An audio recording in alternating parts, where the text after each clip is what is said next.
people walk in and they don't really trust, salespeople. You have to have really great rapport with the people that you're talking to. You have to build that relationship between the two of you. Somehow to build that rapport with people is what will make them listen to you on a deeper level.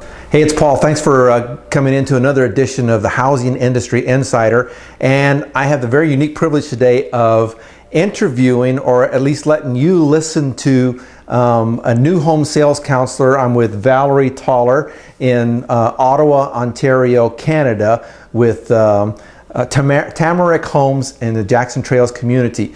And she's been a new home sales counselor for how long? 10 years. For 10 years. Mm-hmm. And I started asking her some questions about what she thought was important, what it took to be a successful new home sales counselor. So take a few minutes and listen to what Valerie has to say, and I think you get some insights from it. And she's a great interview, so just take a listen to what she has to say, and then I'd love to have your comments on the blog below.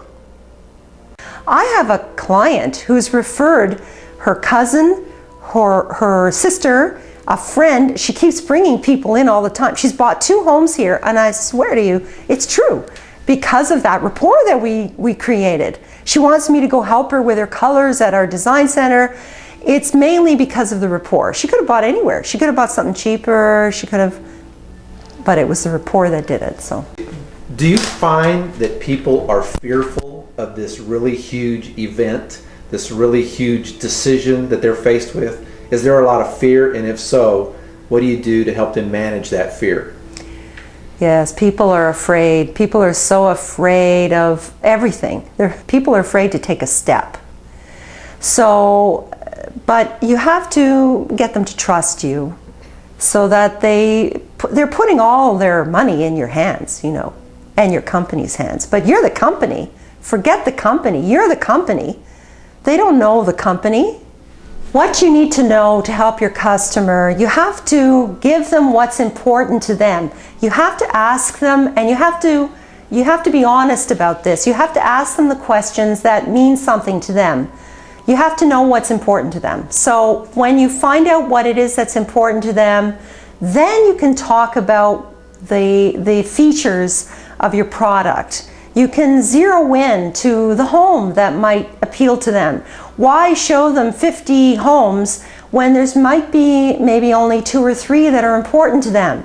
If you don't ask the questions, you won't ever find that out. And you're going to be talking and information giving, and they're going to be bored. You're going to see their eyes glaze over, and they're not going to even listen to you, and they're not going to believe in even what you're talking about. So, and relatives. Because yes, there's a lot of fear. So you have to take away that fear all the time, every step of the way. People are afraid that they might not be able to afford the home.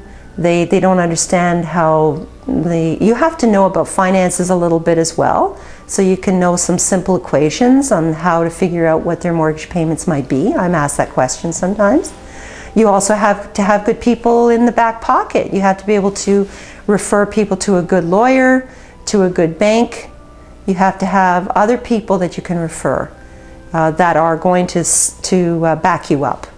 And that's all offering help. Yes, and the best help. Showing that you care. Exactly. Yeah. And I do refer. Yeah. They ask me now, who would you suggest as the lawyer? Who would you suggest? Who should I go to for the bank? I've got a banker that I like to refer, someone I've known for years. I trust him too, so I'll refer him. Yeah. Here's the thing, if you don't like people, then if you're just doing it for the money, you might as well get out of the business. We're here for the good of others. We have to remember it's our way to give back. We're helping people, and we have to believe that we're representing the best company, the best location, the best quality, the best of everything. We have to believe that, because if we don't, it's going to come across. So thank you, Valerie, for those words of wisdom. We really appreciate it, and I hope you, the viewer, enjoyed Valerie's words of wisdom and what it takes to be a successful new home sales counselor. Remember, if you've got a story and you'd like for me to interview you about your company, your story, about your position, send me an email to the email on this page, and in the subject line put pick me, Paul, and we'll talk. All right, until we meet again, until our paths cross again, take great care.